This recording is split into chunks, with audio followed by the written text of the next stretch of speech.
Vynucuje váš support, co vy na to? Tady Radek Bílek! Krásný heel clicker. První heel clicker dnešního dne tady Podzanek Freestyle Park. Ondra Záruba! Přesně tak, Ondra Záruba. Jeho první vám tady Podzanek. Jsme na 6. ročníku Hodnot do Stepeny Zimu. Aleš Líman ready, co vy na to, Aleš Líman? David! Hezky, Aleš Líman má pochroumaný mimochodem oba dva koreníky, ten včerejší freeridový session, tohle už je Zdeněk Fusek, no! Krásný Superman Indian a No Food Kangen, podání Radka Bílka, Radek Bílek jezdíte proti. A No Food Kangen, Ondra Záruba, Radek Bílek jezdíte proti 3. nebo 4. sezónou, přešel na Freestyle BMX Speedbikeu, takže pojďme, tohle je Aleš Líman!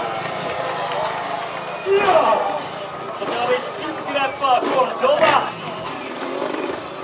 Samozřejmě Aleš potřebuje ještě chvilku krásnej stříhnutí nohou, neboli Indian Radek Bílek. Yes!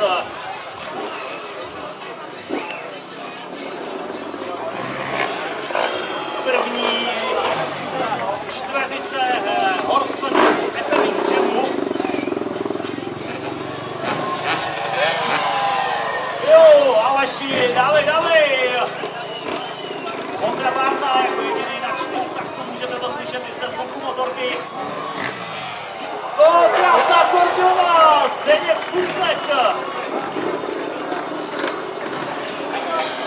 Radek Bílko, opět heel clicker, pochystáno.